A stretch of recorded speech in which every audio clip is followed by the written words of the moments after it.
లూకా సువార్త 4వ అధ్యాయం 22వ వాక్యం. అప్పుడు అందరినూ ఆయన గురించి సాక్ష్యం ఇచ్చుచు ఆయన నోట నుండి వచ్చిన దయగల మాటలకు ఆశ్చర్యపడి ఈయన యోసేపు కుమారుడు కాడా అని చెప్పుకొనుచుండగా, ఇక్కడ మనం చదువుకున్నటువంటి వాక్య భాగాన్ని మరొకసారి నేను చదువుతాను, మీరు దాన్ని గమనించండి, ఆలకించండి. ఆయన నోట నుండి వచ్చిన దయగల మాటలకు ఆశ్చర్యపడి, యేసు ప్రభు ఓ చోట ఒక ప్రార్థనా మందిరానికి వెళ్ళాడు.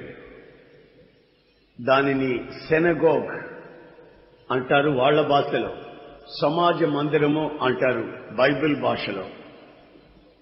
ఈ సమాజ మందిరానికి యేసు ప్రభు వెళ్ళాడు. వెళ్ళిన వెంటనే ఆయనకి ఇలాంటి గ్రంథపు చుట్ట చేతికిచ్చాడు. ఆయన తీసి ఆ గ్రంథపు చుట్టలో ఉన్న వాక్యాల్ని చదివాడు. చదివిన తరువాత గ్రంథాన్ని మూసేసి వాళ్ళ చేతికిచ్చాడు. ఆ తర్వాత ఇప్పుడు మీరు విన్నారే ఈ లేఖన భాగాలు, నేను చదివితే విన్నారే లేఖన భాగాలు, అవన్నీ నన్ను గురించే వ్రాయబడి ఉన్నాయి అని చెప్పి కూర్చున్నాడు. వెంటనే వాళ్ళంతా ఒకరితో ఒకరు మాట్లాడుకుంటున్నారు. ఏమని?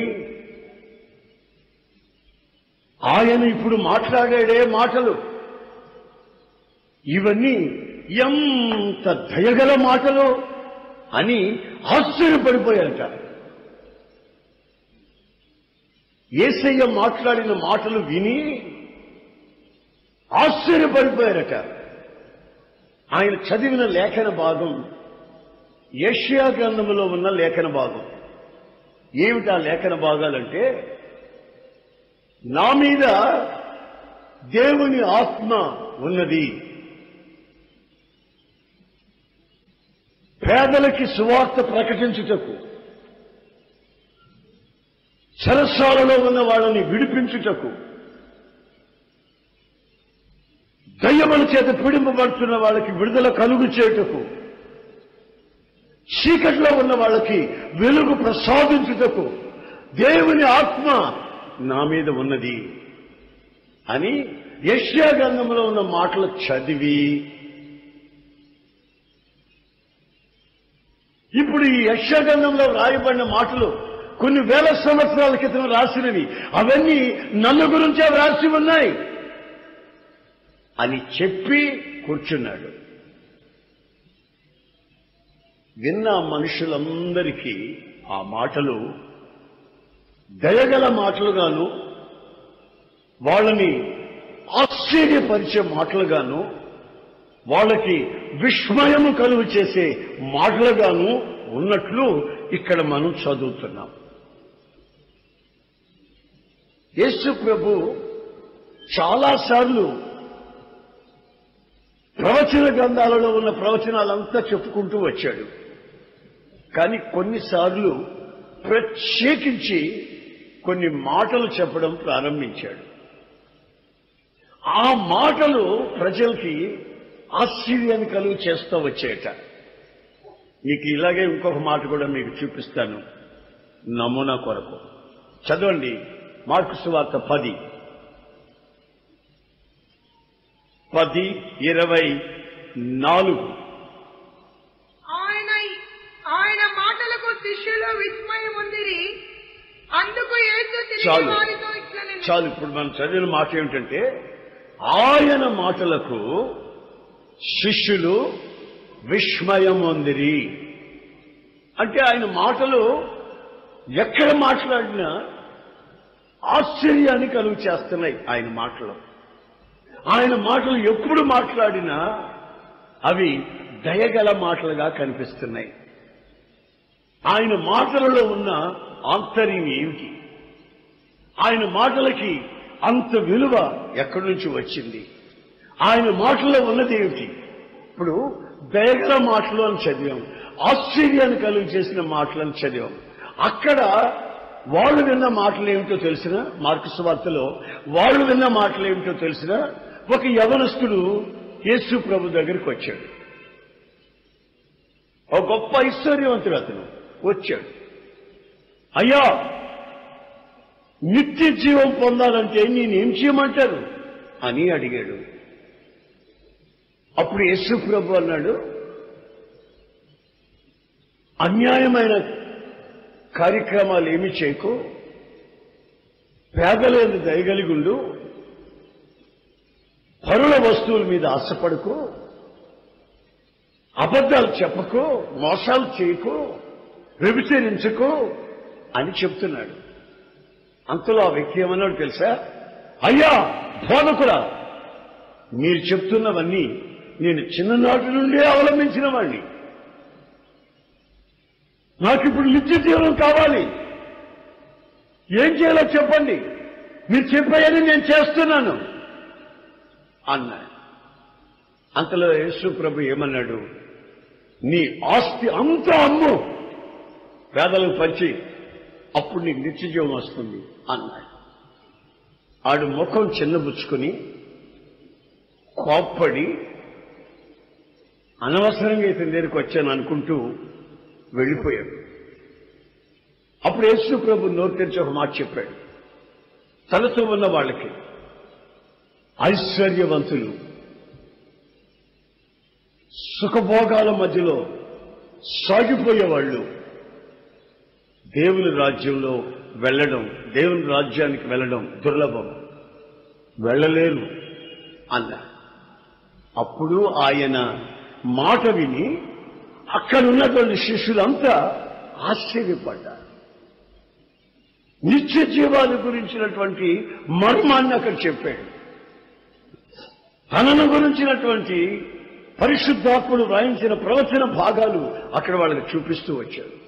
అప్పుడు ఆయన మాటల్లో ఉన్నటువంటి ఆంతర్యం జనానికి ఆశ్చర్యాన్ని, ఆయన దయని, ఆయన క్షమాభిక్షని ప్రత్యక్షపరుస్తున్నట్లుగా మనం వాక్య భాగాలలో చూస్తాం.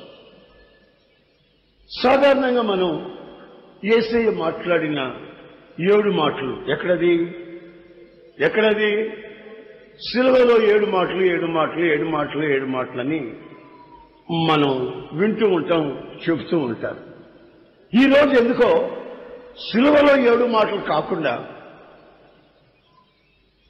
యేసయ్య ఆయా సందర్భాల్లో మాట్లాడిన కొన్ని మాటల ద్వారా జరిగిన ఆశ్చర్యమైన అద్భుత కార్యక్రమాలు ఏమిటి అనే సంగతిని మీ మధ్యలో పంచుకోవాలని నేను కోరుకుంటున్నాను.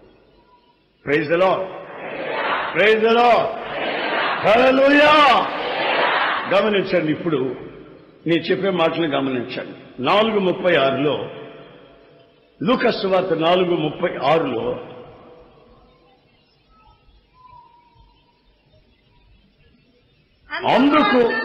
అందుకు అందరూ విస్మయం ఉంది. ఇది ఎట్టి మాట, ఈయన అధికారముతోనూ బలముతోనూ అపవిత్రాత్మలకు ఆజ్ఞాపింపగానే అవి వదిలిపోవచ్చున్నవని ఒకరితో ఒకరు చెప్పుకొనిరి. చూడండి, యేసు ప్రభు గారికి ఒక దయ్యం పట్టిన వాడిని తీసుకొచ్చారు. యేసు ప్రభు అప్పుడు ఎక్కడున్నాడు? దేవుని మందిరంలో ఉన్నాడు. దయ్యం పట్టిన వాడు ఎక్కడున్నాడు? దేవుని మందిరంలోనే ఉన్నాడు. ఇప్పుడు మీరంతా దేవుని బిడ్డలని నేను అనుకోను. దయ్యం పట్టిన వాళ్ళు కూడా కొందరు ఉంటారు. యేసు ప్రభు వెళ్ళిన మన ప్రార్థనా మందిరంలో కూడా దయ్యం పట్టిన వాడు ఉన్నాడు. ఆ దయ్యం పట్టిన వాడు ఆ చోట వికారం చేష్టలు చేస్తున్నాడు. దేవుని మందిరం అనే భయం కూడా లేకుండా దేవుని మందిరంలోనే ఉంటూ అక్కడ వికారపు చూపులు, వికారపు చేష్టలు, వికారపు పనులు, పద్ధతులు అవన్నీ చేస్తూ నురుగులు వెక్కుతూ అక్కడ అసహ్యాన్ని కలుగు చేస్తున్నాడు. దేవుని మందిరానికి అసహ్యాన్ని కలుగు చేస్తున్నాడు. యేసు ప్రభు ఒకసారి వాడిని చూశాడు. చూసి, హే ఊరుకో, బి సైలెంట్, వెళ్ళు, వాళ్ళు వదిలిపెట్టి వెళ్ళు అని ఒక మాట మాట్లాడాడు. క్షణాలలో వాడు కింద పడిపోయాడు. వాడిని పట్టిన దయ్యం దేవుని మందిరంలో నుంచి వెళ్ళిపోయింది. బాగా వినాలి, వాడిని వెళ్ళమనలేదు, వాడిని పట్టిన దయ్యాన్ని వెళ్ళగొట్టాడు. దేవునికి స్తోత్రం. ఆయన మాట చీకటి శక్తుల చేత ఎవరైతే పీడింపబడుతుంటారో, అపవిత్రమైన దయ్యాల చేత ఎవరైతే కట్టబడి ఉంటారో, జీవితంలో ఆరోగ్యం లేక, సుఖం లేక, నెమ్మది లేక, క్షణ క్షణం ఈ అన్క్లీన్ స్పిరిట్, అపవిత్రమైన శక్తుల చేత ఎవరైతే బాధించబడుతూ ఉంటారో వాళ్ళకి క్షణాలలో ఒక గొప్ప విడుదల కలుగుతుందనే సంగతి వాస్తవం. అందుకే ప్రజలు ఆ మాటలు విని, ఏ మాటలు? హే వెళ్ళు. ఈ మధ్య ఎక్కడో ఒక ప్రార్థనా మందిరానికి ఒక దయ్యం పట్టునుడు వచ్చాడు. చర్చి, పెద్ద చర్చి. వాడక్కడ వాళ్ళు చెప్పుకునే మాటలను ఎన్నియకుండా గోలగోలు చేస్తున్నాడు. వెంటనే వాళ్ళు ఏం చేశారు తెలుసా? వాళ్ళని, ఆయన పట్టిన దయ్యాన్ని, ఆడితో వచ్చిన నలుగురిని మొత్తాన్ని ఇక్కడికి పంపించారు. దేవునికి స్తోత్రం. Praise the Lord. దేవుని ఇది ఎంత మాట? ఊరుకో అన్నాడు దయ్యాన్ని. ఇది ఎంత మాట? 15 రోజుల నుంచి వీళ్ళని అల్లాడిస్తున్నాడు ఈ సైతాన్ గడు. అన్ని కాగితాలు కట్టిన చోట్లకంతా, మంత్రాలు చేసే చేతబడులు చేసే దగ్గరికంతా, పూజలు చేసే దగ్గరికంతా, చర్చిలంతా, భక్తుల దగ్గరికంతా తీసుకెళ్ళాం. అయితే ఎవరు వాడు నోరు ముగించలేదు. మాట. ఆమేన్, ఆమేన్. మాట. హల్లెలూయా. బైబిల్ ఏమని రాసిందో తెలిసినా? భూమి ఆకాశములు గతించిపోయినను నా మాటలు గతించవు. యేసు ప్రభు చెప్పిన భూమి ఆకాశములు గతించిపోవచ్చు, నా మాటలు గతించవు. బైబిల్లో మరొక మాట మీకు గుర్తు చేయమంటారా? ఆదియందు వాక్యము ఉండెను, ఆ వాక్యమే దేవుని దగ్గర ఉండెను, ఆ వాక్యమే ఈ భూమిలోనికి వచ్చెను, ఆ భూమిలో శరీరధారిగా కృపా సత్య సంపూర్ణముగా యేసు అనే పేరుతో మన మధ్యలో సంచరించెను. ఆ వాక్యమే, ఆ మాటే, ఆ మాటని యేసు నామములో హే నడవాయి, వాడిని వదిలి వెళ్ళా, మై నడవాయి అన్న వెంటనే వాడు నోరు మూసాడు, కళ్ళు నోడు ఆపేశాడు, అల్లరి చేయడం ఆపాడు, పడిపోయాడు. ప్రశాంతంగా పడిపోయాడు కింద. దేవునికి స్తోత్రం. Praise the Lord. Praise the Lord. చూడండి, రోగంలో నుంచి విడుదల పొందేదానికంటే కూడా దయ్యపు చేష్టల నుంచి మనిషి విడుదల పొందడం చాలా ప్రాముఖ్యం. దయ్యపు చేష్టలు, చీకటి శక్తులు చేష్టలు కొన్ని కంటికే కనబడవు. కొన్ని చీకటి శక్తులను అర్థమే చేసుకోలేము. రోగం వస్తే కనబడుతుంది, బాధ తెలుస్తుంది, ప్రార్థన చేసుకుంటాం. అయితే కొందరిలో ఉండే ఈ చీకటి శక్తుల్ని గుర్తుపట్టలేం. రకరకాల కార్యక్రమాలలోకి ఈ చీకటి శక్తులు ఆ వ్యక్తుల్ని నడిపిస్తా ఉంటాయి, ఏమి గుట్టు చప్పుడు లేకుండా. అయితే యేసుక్రీస్తుకు తెలుసు ఆ వచ్చిన వ్యక్తి ఎక్కడికి వచ్చాడు? దేవుని మందిరంలోకి వచ్చాడు. ప్రార్థన చేసినంతసేపు చేస్తాడు, వాక్యం విన్నంతసేపు తల్లోపుతా ఉంటాడు, తర్వాత మళ్ళా చేసే పనులు చేస్తాడు.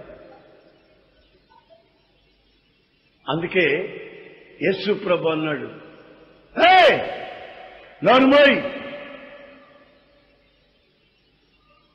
నీకు వాగుడు దయ్యం పట్టింది, పనికి మాలిన వాగుళ్ళు వాగుతున్నావు, జాగ్రత్త. రకరకాల దయ్యాలు నాకు తెలుసండి. ఏ దయ్యాలు ఎక్కడ బాగుపోయినా అదిగో అక్కడ పోండి, వసన మందిరాన్ని పడి పోద్దని దయ్యాల స్పెషలిస్ట్గా పెట్టుకున్నారు పేరు మన మందిరాన్ని. ఇతర మందిరాల వాళ్ళు దయ్యాల స్పెషలిస్ట్ అక్కడున్నాడు వెళ్ళండి. నాకు నిజంగానే వాళ్ళు అన్నట్లు రకరకాల దయ్యాలు తెలుసు. కొన్ని దయ్యాలు తిండిపోతు దయ్యాలు, యమ తింటాయి, తిన్నంతసేపు తింటాయి, నీరసం నీరసం నీరసం నీరసం అంటుంటాయి, తిండిపోతు దయ్యాలు. కొన్ని దయ్యాలు ఉన్నాయి అన్నం ముందు పెట్టుకుని కలుపుకుంటూ ఉంటారే గాని, పిసుకుతారే గాని, ముద్దలు చేస్తారే గాని పొరపాటున అన్నం తినరు, ఏడతా ఉంటారు పురుగులు నేరినట్టు అన్నంలో, అన్నం తినరు. అది కూడా దయ్యపు చేష్టలే, అవి కూడా దయ్యపు చేష్టలే. ఆకలి అంటే అన్నం పెట్టినప్పుడు అన్నం తినరు, కలుపుతానే ఉంటారు, మరి ఏంటో అర్థం కాదు. నేను ఈ కర్లపూడిలో ఉండేటప్పుడు ఒక అమ్మాయిని తీసుకొని వచ్చాను. తల్లి కూతుర్లు ఇద్దరు వచ్చారు. ఇది అందరు ప్రార్థనలోకి వస్తుంటే వాళ్ళు కూడా వచ్చారు. అందరూ ప్రార్థనలు చేపించుకుంటుంటే వీళ్ళు కూడా ప్రార్థన చేయించుకున్నారు. సడన్ గా అమ్మాయి కింద పడిపోయింది. యేసు నామములో నేను గద్దించి ప్రార్థన చేస్తాను. వాళ్ళ తల్లి వచ్చి ఏం చెప్పిందో తెలుసా? అయ్యా, ఈ అమ్మాయిలో ఉండే దయ్యం మమ్మల్ని ఏమి చేయదు, ఇది మా సొంత దయ్యం.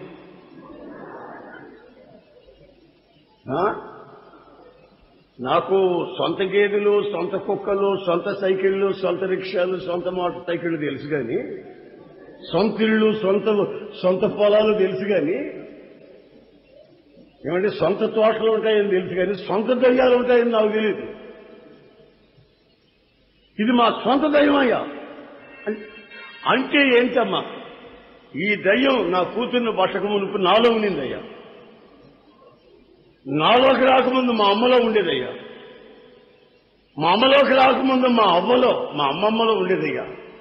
అది వంశపారంపర్యంగా మాలోకి వస్తా ఉందయ్యా, వరుసగా వస్తుందయ్యా. ఇప్పుడు దీనికి పెళ్లి చేసి దీనికి పిల్లలు పుడితే మళ్ళీ ఆళ్ళలోకి పోద్దయ్యా, దీంట్లో కూడా ఉండదు. అది మా సొంత దయ్యం అయ్యా. నిజంగా నేను ఆ రోజు చాలా ఆశ్చర్యపడ్డా. ఇట్లాంటి దయ్యాలు కూడా ఉంటాయా? ఇట్లాంటి దయ్యాలు పెంచేవాళ్ళు ఉంటారా? ఆ దయ్యాలను పోషించేవాళ్ళు ఉంటారా? సొంత దయ్యాలను సిగ్గు లేకుండా చెప్పుకునే వాళ్ళు కూడా ఉంటారా? కొంతమంది మా సొంత దయ్యాలని చెప్పరు కానీ ఈ అలవాటు మా వంశపారంపర్యంగానే ఉందయ్యా. వింటున్నారా? రోగాల కంటే కూడా నీ వ్యక్తిగత జీవితంలో ఏ అలవాటుకి, ప్రతి అలవాటు ఒక అపవిత్రమైనటువంటి చీకటి శక్తి చేత ఆవరించబడితేనే ఆ అలవాట్లు నీకు వస్తాయి.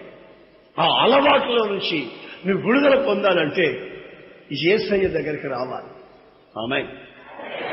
ఆయన నీ జీవితంలో నీవు ఆశ్చర్యపడగలిగినట్లు, నీవు విస్మయం పొందినట్లు, నిన్ను దేవుని మందిరంలో ఉంచి ఆ చర్చి వాళ్ళు అతన్ని పట్టిన దయ్యాల్ని వదిలేసి అతనితో ఉన్న బంధువులను కూడా తరిమేశారు. మా చర్చిలోకి మీరంతా రాకూడదు, దయ్యాలు మాకు తెలియదండి, దయ్యాల ప్రార్థనలు మాకు ఇవ్వాలి, అక్కడ పోండే అని తరిమేశారు. అయితే యేసయ్య దయ్యాలను తరిమాడు కానీ దయ్యం పట్టిన వాళ్ళని తరమల. ఆమేన్. దయ్యం పట్టిన వాళ్ళని సంఘంలో చేర్చుకుని దయ్యాల్ని చీకటి శక్తుల్ని పారదోలినట్లుగా మనం బైబిల్లో చూస్తాం. అలాంటి ఆశ్చర్యమైన ఒక మాట, ఆశ్చర్యమైన ఒక జీవితం, ఆశ్చర్యమైన ఒక మార్పు నీ జీవితంలో కలుగు చేయాలని ఆయన కోరుకున్న వాడై ఈ మాటని నీ వినికిడిలోకి తీసుకుని వస్తున్నాడు. దేవునికి స్తోత్రం. Praise the Lord, praise the Lord. నీ వినికిడిలో ఈ అద్భుతం, ఈ ఆశ్చర్యమైన కార్యం, ఈ దయగల సంగతి జరిగి తీరాలని ఆయన నీతో చెప్తున్నాడు. నీవు నిత్య జీవానికి వారసులు అవుతావు. చెరసాలలో నుంచి విడుదల పొందుతావు. బంధకాలలో నుంచి నిన్ను విడుదల చేసి నడిపించగలడు. ఆ దయగల మాట ఆశ్చర్యకరమైన మాటగా మార్చబడి నీకిప్పుడు విడుదల కలిగి చేసే మాటగా ప్రతిబింబించాలని ఆయన కోరుకుంటున్నాడు. నువ్వు ఏ చీకటి శక్తి చేత బాధించబడి ఉన్నా సరే, ఏ చెడు అలవాటుకు బానిసవై దానిలో నుంచి విడుదల పొందుట, అది దేవుని దగ్గర ఉన్న మాట. అది మన మధ్యకి దిగొచ్చిన మాట. అది మన గుండెల్లో నివసించవలసిన మాట. మన మనసులో జ్ఞాపకాలలో ఉంచుకోవలసిన మాట.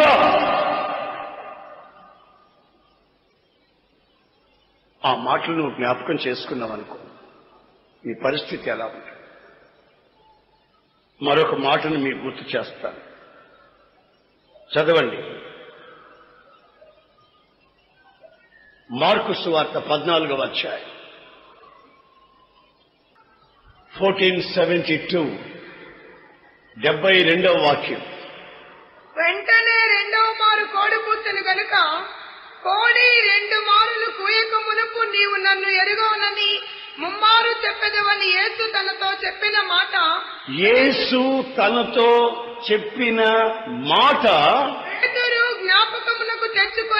పేతురు జ్ఞాపకమునకు తెచ్చుకొని తలపోయిచు ఏడ్చెను. బాగా గమనించండి, చెప్పేటప్పుడు వినండి బాగా. యేసు ప్రభు దగ్గరికి వెళ్లి ఈ పేతురు, అయ్యా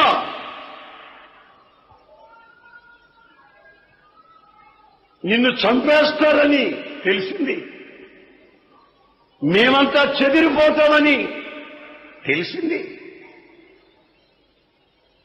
అయ్యా ప్రభువా, ఒకడు మాత్రం గుర్తుపట్టుకో,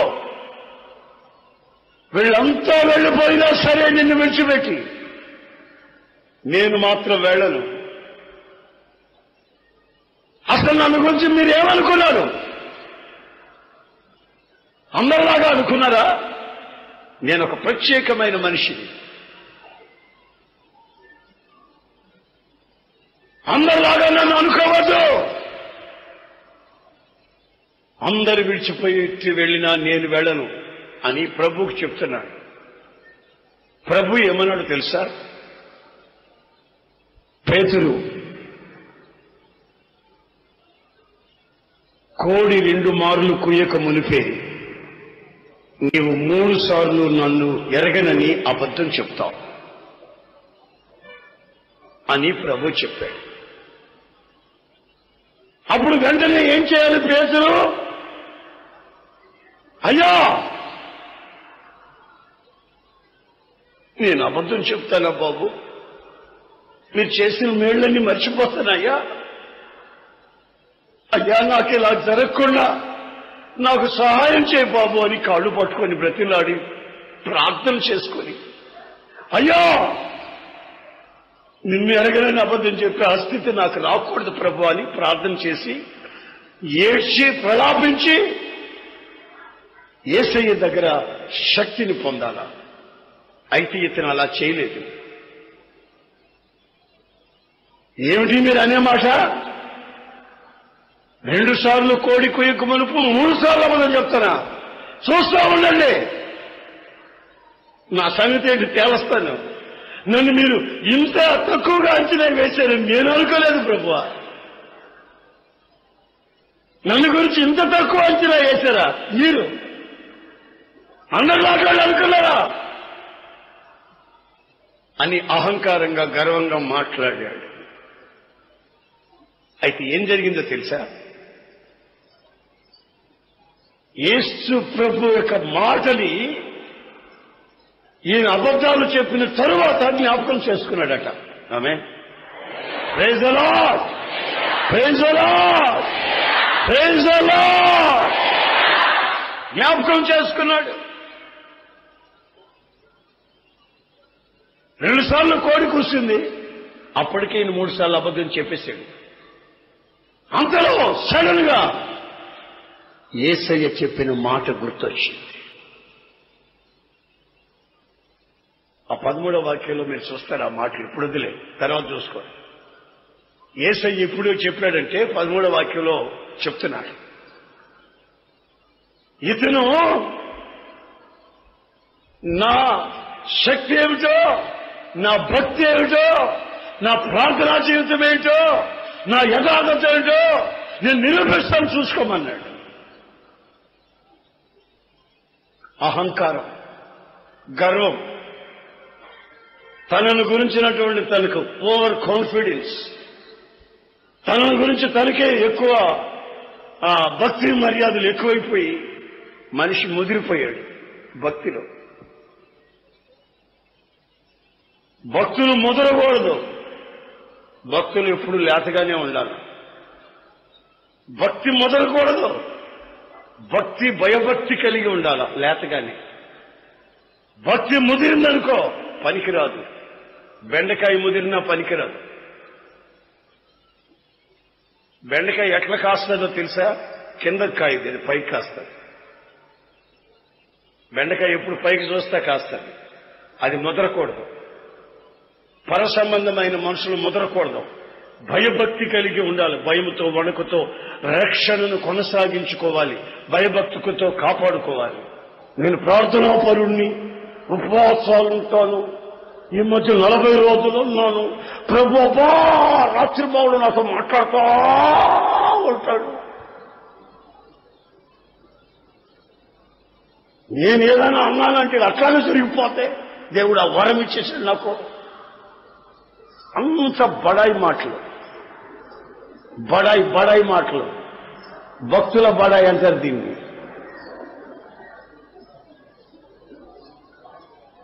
యేసు ప్రభు దగ్గరికి వచ్చాడా? అయ్యా ఈ విధంగా బడాయి మాటలు చెప్పాడా? అందరూ విడిచిపెట్టు, నేను సంథింగ్ స్పెషల్, నేను ఎవరనుకున్నావు అన్నట్టుగా మాట్లాడా? అయితే యేసు ప్రభు ఏం చెప్పాడు? ప్రవచన రీతిగా చెప్తున్నాడు, నువ్వు తప్పనిసరిగా 2 సార్లు కోడి కోయికి మునిపే 3 సార్లు అబద్ధం చెప్తావు, ప్రవచనం చెప్పాడు.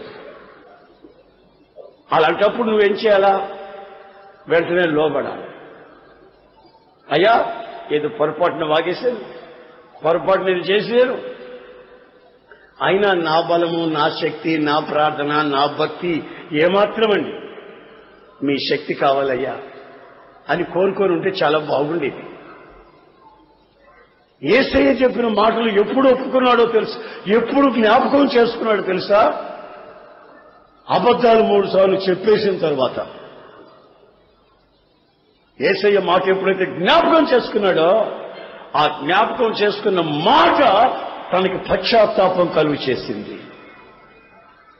అప్పుడు వెళ్ళి గోడకేసి తల కొట్టుకుంటున్నాడు, అయ్యా అయ్యా అయ్యా అంటే యేసయ్య మాట పేతురు జీవితానికి పశ్చాత్తాపం కలుగు చేసింది. అది ఒక ఆశ్చర్యమైన మాట,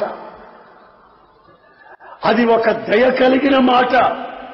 భూమి ఆకాశములు గతించినా గతించని మాట. ఆ మాటకి చెవి ఇవ్వకుండా, ఆ మాట చెప్పిన వెంటనే భయపడకుండా, గర్వించినప్పుడు గర్వాన్ని తనకు గుర్తు చేసిన మాట. ఆమేన్. Praise the Lord. తన గర్వాన్ని తనకు గుర్తు చేసిన మాట అది యేసయ్య మాట.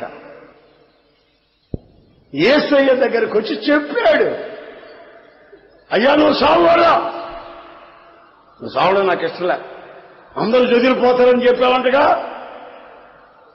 కాపర్ని కొడితే గొర్రెలు చెదిరిపోతాయని చెప్పావంటగా, ఇదిగో ఎవరైనా చెదిరిపోతారేమో కానీ నేను మాత్రం చెదిరిపోను అనుకుంటున్నావేమో.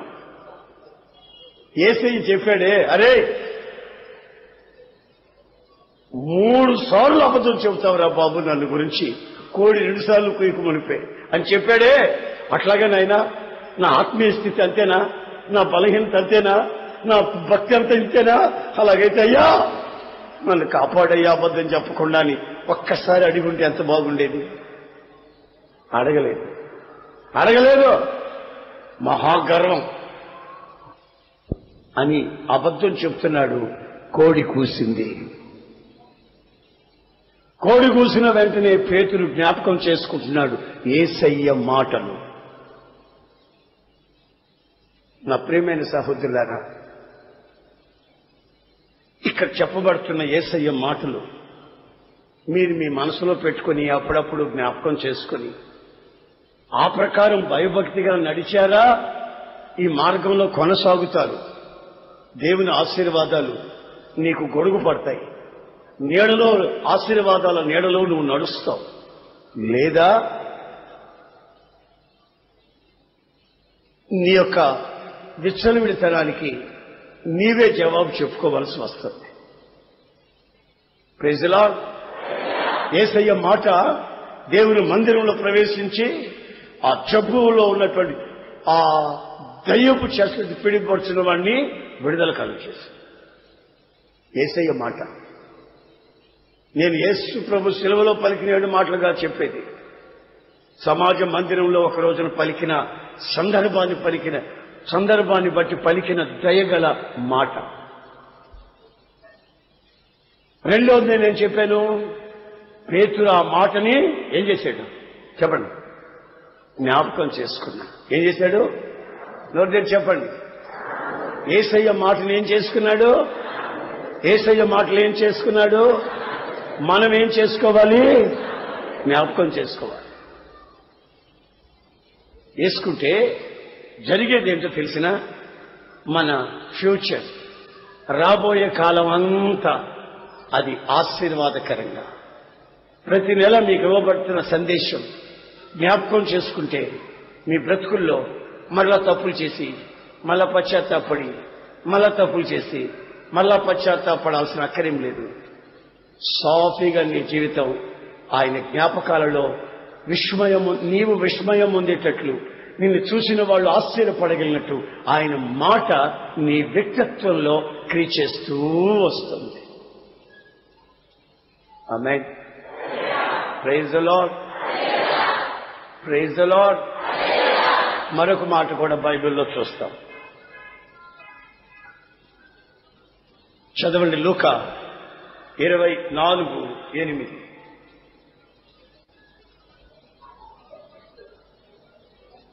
అప్పుడు వారు ఆయన మాటలో జ్ఞాపకము చేసుకొని. ఇప్పుడు మనం చదివిన మాట ఆ సందర్భాన్ని చెప్తాను. యేసు ప్రభు చనిపోయాడు.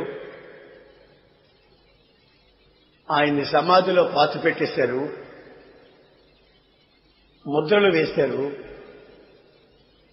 ముద్రలు బద్దలు చేసుకుని ముద్రలు బద్దలై యేసు ప్రభు లేచేశాడు. ఆ సమాధి దగ్గరికి కొంతమంది స్త్రీలు వచ్చారు.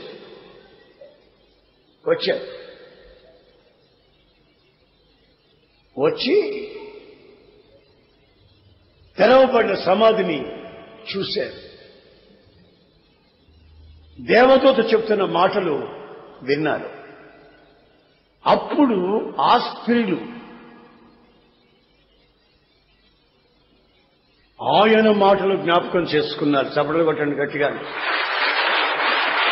Praise the Lord. Praise the Lord. Praise the Lord. ఆయన నడి బజారులో నడి వీధిలో నిలబడి శిష్యులు వింటూ ఉండగా, స్త్రీలు వింటూ ఉండగా, అపోస్తలులు వింటూ ఉండగా వాళ్ళ మధ్యలో నేను చనిపోతాను, అయితే మరలా 3వ రోజున మరలా నేను లేస్తాను, మీరు భయపడకండి, ఈ నిరీక్షణతో మీరు జీవించండి అని యేసుక్రీస్తు రహస్యముగా కాక బహిరంగంగా పలుసార్లు చెప్పాడు, నేను లేస్తాను అని. అయితే శిష్యులు ఎవ్వరికీ ఆ మాట జ్ఞాపకం లేదు. పచ్చని చెట్టుకి ఈ గతి పట్టిందే, చంపేశారే, ఎండిపోయిన చెట్లు మనకే గతి పడుతుందిరా బాబు అని పారిపోయారు. గదిలో కూర్చుని బయటికి రాకుండా తలుపులేసి భయపడుతూ గడగడలాడిపోతున్నారు. 3వ రోజు రానే వస్తుంది, కానీ కొంతమంది స్త్రీలు ఆయన మాట జ్ఞాపకం చేసుకున్నారు. ఆమేన్, ఆమేన్, ఆమేన్, హల్లెలూయా.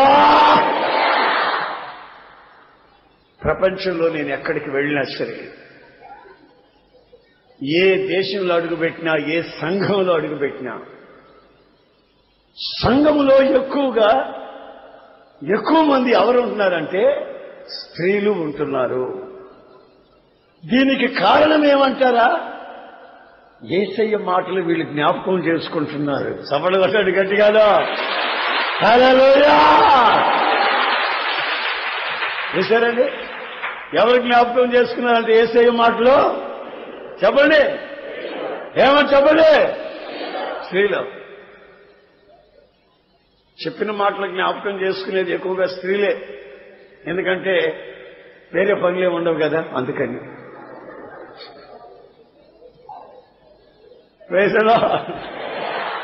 యేసుక్రీస్తు పునరుద్ధరణైన తర్వాత లేచొచ్చి ముందు స్త్రీలకు కనబడి నీకు శుభం కలుగుగాక అని చెప్పి, నేను లేచానని నా శిష్యులకు మీరు వెళ్ళి చెప్పండి.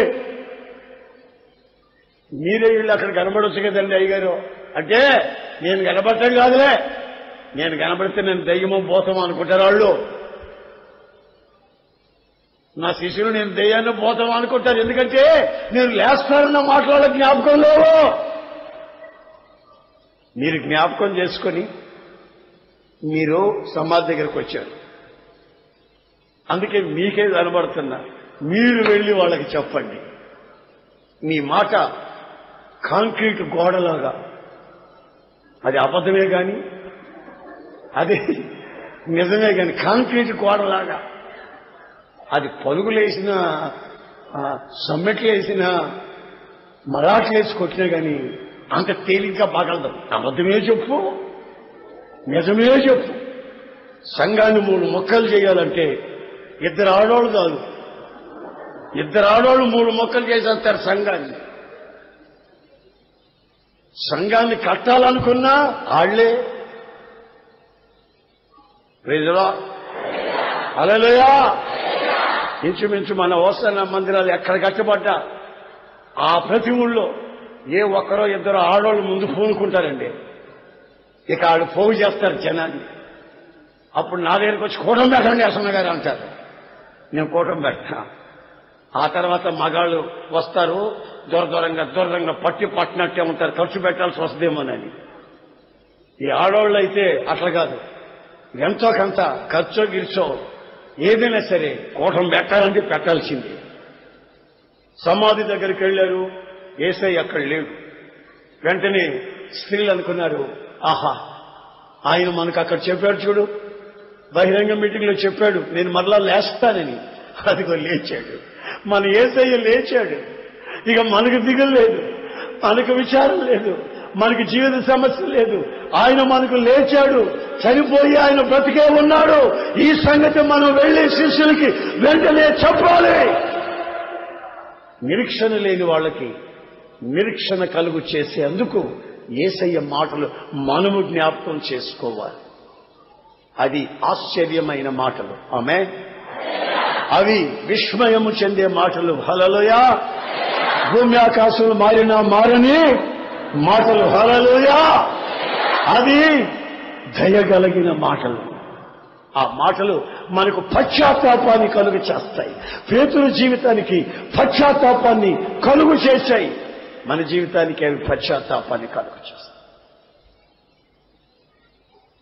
ఆయన మాట్లాడారు అంతేకాదు, ఆయన చెప్పాడు అంతేకాదు, ఆయన సెలవులో పలికాడు అంతేకాదు, అవి మన గుండెల్లో, మన స్పృహలో, మన మేధస్సులో అవి నిర్ణయించబడి, ఫీడ్ చేయబడి, ముద్రించబడి, మరలా రిపీట్ చేసుకుంటూ జ్ఞాపకాలలోకి తీసుకురావాలి. అప్పుడు మనకేం కలుగుతుందంటే నిరీక్షణ, బ్లెస్సెడ్ హోప్, శుభప్రదమైన నిరీక్షణ కలిగిన వ్యక్తులుగా మనం మారుతాం. సాధారణంగా జ్ఞాపకం చేసుకునేది ఏమిటి? నేను చెప్పాను కదా, సౌత్ ఆఫ్రికాలో 13 ఏళ్ల క్రితం ఓ మనిషితో పరిచయం. ఆ మనిషిని జ్ఞాపకం చేసుకుని అన్నం తింటున్నాడు, ఆ మనిషిని జ్ఞాపకం చేసుకుని నీళ్లు తాగుతున్నాడు. ఆ మనిషి జ్ఞాపకానికి ఆ నగ చేతిలో దాన్ని చూడకపోతే బ్రతుకే లేదనుకుంటున్నాడు. అయితే నీవు జ్ఞాపకం చేసుకునవలసింది ఏమిటో తెలిసిన? స్త్రీలు జ్ఞాపకం చేసుకున్నది ఏమిటి? పేతురు జ్ఞాపకం చేసుకున్నది ఏమిటి? మరి మనం జ్ఞాపకం చేసుకోవలసింది ఏమిటి? చెడు సంగతులు జ్ఞాపకం చేసుకుని ముసి నవ్వులు నవ్వుకునే వాళ్ళు ఉన్నారు. చెడు సంగతులు జ్ఞాపకం చేసుకుని అదో రకమైన తృప్తి అనుభవించే వాళ్ళు ఉన్నారు. తుచ్చమైన నీచమైన సంగతులు జ్ఞాపకం చేసుకుని ఆ అంతరంగమందు హ్యాపీగా ఫీల్ అయిపోయే వాళ్ళు ఉన్నారు. అయితే దేవుని వాక్యం అంటుంది, యేసయ్య మాటలు జ్ఞాపకం చేసుకోండి. అడుగడుగున అనుక్షణం నీకు నిరీక్షణ కలుగుతుంది. నీ పొరపాటును గుర్తించి పశ్చాత్తాపడగలుగుతావు. నీలో ఉన్నటువంటి ఆ చీకటి శక్తి నిన్ను విడిచిపెట్టి వెళ్ళిపోతుంది. ఆయన మాటలు నీ బ్రతుకులో ఆశ్చర్యాన్ని కలుగు చేయాలి. ప్రవచన రీతిగా మాట్లాడుతున్న మాటలు పెడచెవిని పెట్టకుండా దీని వెంటనే ఆ మాటకి లోబడి జీవితాలలో మార్పు తెచ్చుకోవాలి. ఆమేన్, ఆమేన్, ఆమేన్. ఇంకొక మాట కూడా నేను చెప్పి ముగిస్తాను. ఇంకొక మాట ఏమిటంటే, దైవజనుడైన పౌలు చెప్తున్న మాట. దైవజనుడైన పౌలు చెప్తున్న మాట అపోస్తలుల కార్యాలు 20వ అధ్యాయం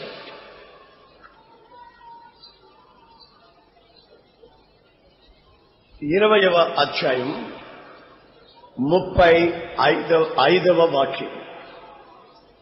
మీరు ఈలాగు ప్రయాసపడి బలహీనులను సంరక్షింపవలననియు పుచ్చుకొనుట కంటే ఇచ్చుట ధన్యము అని ప్రభువు అయిన యేసు చెప్పిన మాటలను జ్ఞాపకము చేసుకొనవలననియు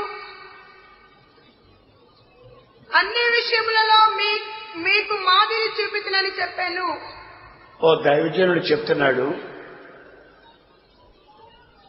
పుచ్చుకొనుట కంటే ఇచ్చుట ధన్యము అని యేసు ప్రభు చెప్పాడే.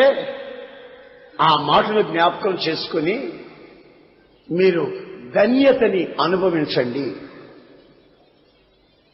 ధన్యత అంటే ఆశీర్వాదము అని అర్థం. ఇంగ్లీష్ బైబిల్లో మనం చూస్తే బ్లెస్సెడ్ అనే పదం ఉపయోగించారు. నీవు ఆశీర్వదించబడాలనుకుంటే, నీవు ధన్యుడు కావాలనుకుంటే, నీ భాగ్యము గొప్పది కావాలనుకుంటే, నీవు సంఘంలో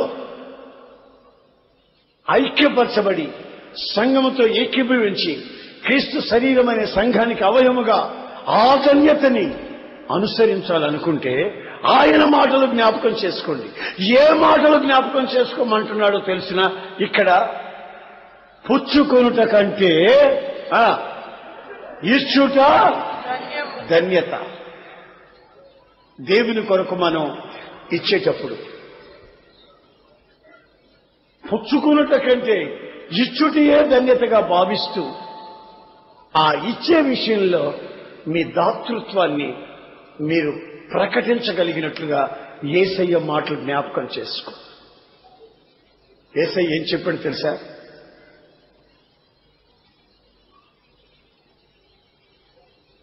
మీలో ఎవరికైనా 2 అంగీలు ఉన్నట్లయితే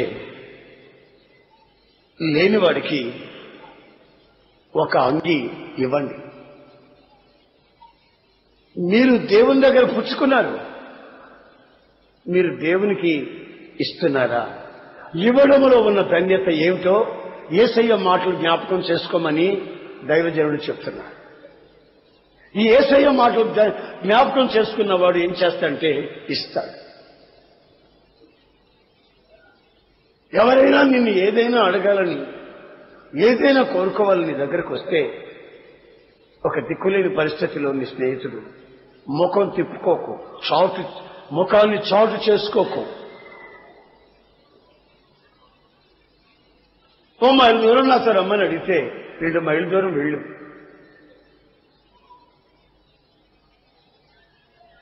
దేనిని గురించి మీరు చింతపడకండి, మీ చింత యావత్తు ఆయన మీద వేయండి, మీరు ధనులవుతారు.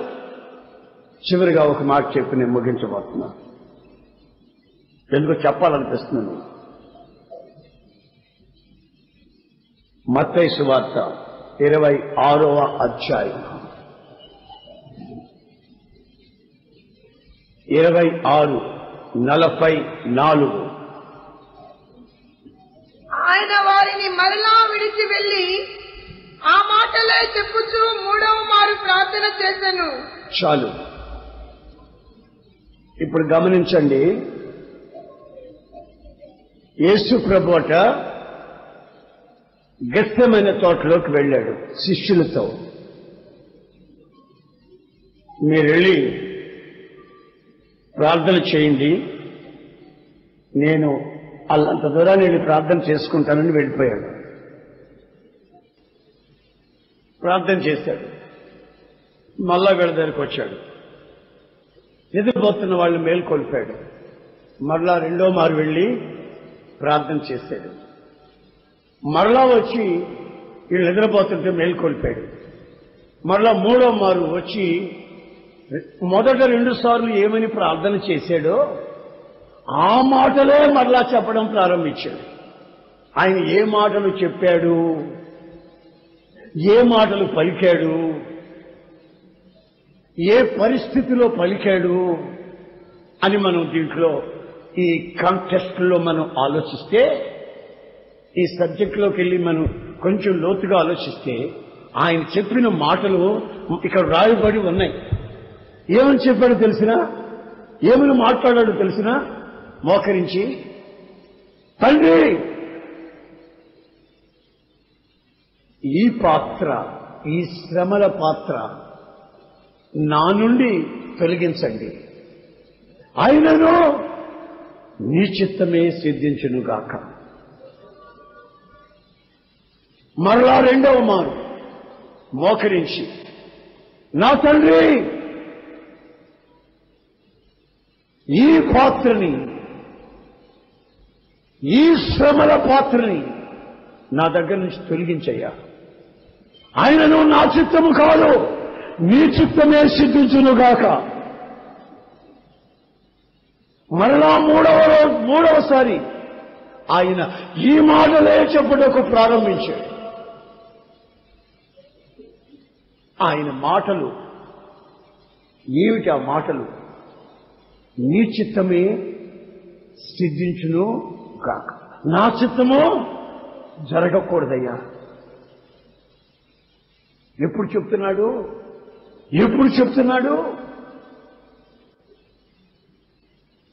ఆయన మోకరించి శిలువ శ్రమల గురించి ఒక్కసారి ఆలోచించాడు. మనుషులందరి పాపం తన మీద మోపబడి తాను పాపిగా మార్చబడే ఆ క్షణాన్ని ఆలోచించాడు. ఇలా ఆలోచించి, నా తండ్రి నన్ను పాపముగా మారుస్తావా, నీకు దూరం చేసేస్తావా, నీ చెయ్యి విడిచేస్తావా, నా తండ్రి నా తండ్రి అని ప్రార్థిస్తున్నప్పుడు తన గుండె రక్తాన్ని తీసుకుని వస్తున్న గుండెలోంచి ఆ నరాలన్నీ, ఆ గుండెలో కవాటాలన్నీ ఒక్కసారి, ఆ గుండె ఒక్కసారి, రక్తనాళాలన్నీ ఒక్కసారి బ్రద్దలైపోయాయి.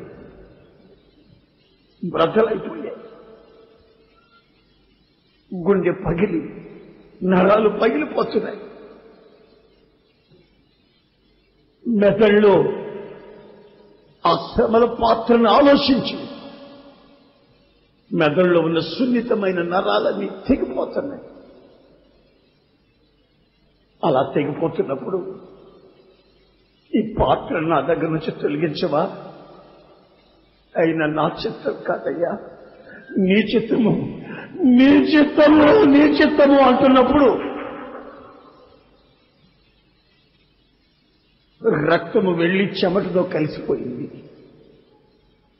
రక్తమే చెమటగా మారిపోయింది, చెమటే రక్తముగా మారిపోయింది. యేసయ్య శరీరంలో నుంచి ఆ గుండె పగిలినప్పుడు శరీరంలోకి ప్రవహించిన రక్తం చెమటలుగా మారిపోయి, చెమటలు రక్తముగా, రక్తపు బొట్టులుగా, ఒక్కొక్క బొట్టుగా అదిగో ఆ గెస్సెమనెలో భూమి మీద రాలుతా ఉన్నాయి. ఆయన అంటాడు, నా చిత్తమయ్యా కాదు, నీ చిత్తమే సిద్ధించును కాక. మెదడు బ్రద్దలైనప్పుడు, నరాలు బ్రద్దలైనప్పుడు, గుండె బ్రద్దలైనప్పుడు సిలువలో కూడా నా ప్రభు అంత శ్రమ అనుభవించలేదు. మెంటలీ యాగనీ, గుండె బ్రద్దలైపోయిన క్షణాలలో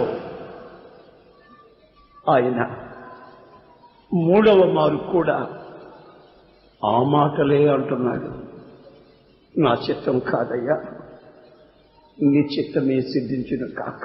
మోకరించండి, అందరూ మోకరించండి. నిలువు మోకాళ్ళ మీద ఉండండి.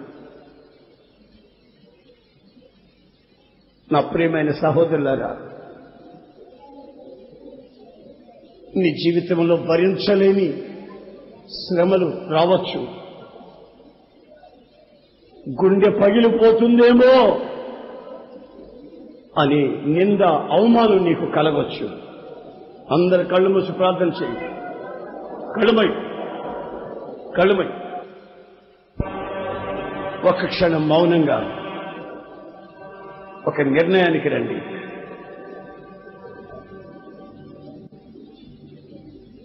పేతురులాగా అబద్ధాలు చెప్పి ముగించిన తర్వాత యేసు మాటల్ని జ్ఞాపకం చేసుకోవడం కాదు, ఆయన ఎప్పుడైతే నీ జీవితాన్ని గురించి ప్రవచించాడో అప్పుడే నీవు పశ్చాత్తాపపడాలి. నిలవకూడని చోట నిలిచి, కూర్చోకూడని చోట కూర్చుండి, మాట్లాడకూడని వ్యక్తితో మాట్లాడి, వెళ్లకూడని ఇళ్లకంతా వెళ్లి నీ జీవితంలో ఏ స్థితిలోకి దిగజారిపోయావో ఒక్కసారి ఆలోచించు. యేసయ్య ఒక నిర్ణయానికి వస్తున్నాడు. నా చిత్తము కాదయ్యా నా తండ్రి, నీ చిత్తమే జరగాలి. నీ చిత్తానికి విరోధంగా నా జీవితంలో ఏమీ జరగకూడదు.